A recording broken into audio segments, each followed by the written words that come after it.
Alright, we've been working on this firewall here. It's all prepped here so we can get some paint on this. Pull the master cylinder loose. If you disconnect any lines or anything, simply take it loose and let it hang on a bungee cord. We'll go all the way down to the next seam down here. But we started on something else. My own knees need a little break today, so we started up here. Kind of show you what we're doing on this. There's a pile of glue down here on the floor. We're taking the glue off the old vinyl top. You can do this a lot of ways. My 90-degree angle grinder here. I've got a Scotch-Brite attachment on this, and I'll kind of show you how this works. It's pretty aggressive.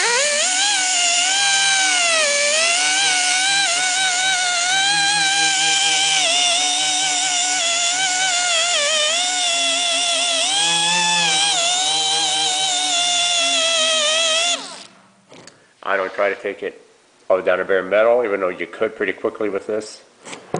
Right here's a spot I come back with the DA and some 80 grit. You can see how well that cleans that up. Don't worry about these kind of scratch marks, they sand right out. And you'll be ready for prime after that. So that's what we're working on today. Got about half done here. Oh, probably took about 30-40 minutes, I guess, on this so far. And this ready, so we'll continue on this, get this top ready for some prime on it. Alright, we got all the glue off.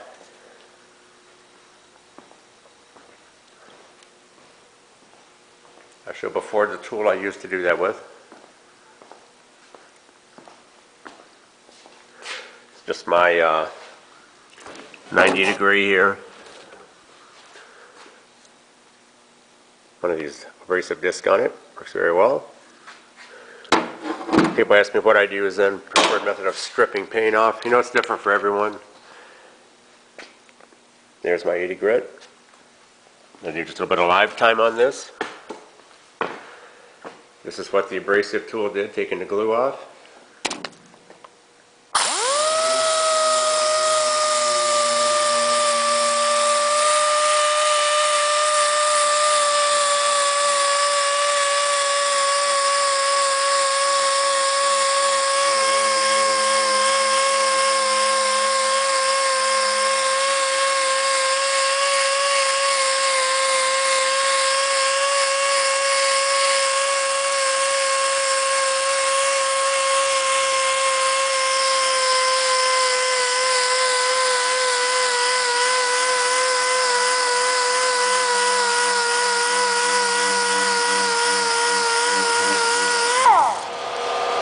So that kind of lets everyone know I did this here right here. That's about a little bit more than a foot by 2 foot square in that amount of time. Not a high dollar DA, just a Campbell House built cheapie. So that's what I do. That's how I strip the paint off. I prefer that method.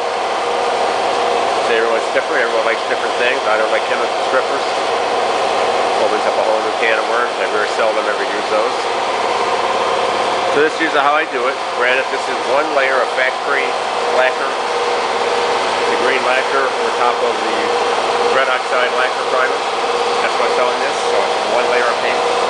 It would be more difficult if it was multi-layers. That's how I do it here in my shop. Bring you back when we get this job done.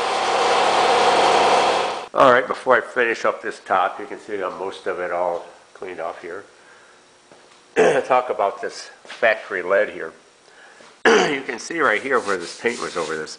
There's no bubbles or blisters or anything, so I know this lead work is still in good shape as it usually always is. There's no reason for me to take that out. So when you're sanding the paint off this, you want to be very careful. The lead is soft. As you're sanding, you'll gouge and groove and ripple that lead work, which is already fairly smooth. But you know, people talk about what grit you can paint over. If you look at these grind marks, they're from the factory. The factory did the top on this car. Those are the factory grind marks. This car was prepped after the lead was put in here in this seam. And they lacquer primed over top of that, knocked that down, sanded it down a little bit, and they were ready for color on this car. So that's a 40 grit groove there. They prepped that lead work. They didn't finish that down any more than that. I'll show you the lead on the other side over here. You can see it, it's a different color. See this nice band of it right here. Runs right along the seam line. Again, you can see the heavy grind marks. The factory prepped this area after the lead was applied. Alright, that's the tip of the day. We'll bring you back when we get this thing completely stripped off. Alright, here we are. Looks really good. Nice. Very straight. A couple little pings, you can see them like right there. Just very, very small. Nothing a primer won't take care of. Roof's in nice shape. It's always a big plus. That's a big flat panel to have to work out.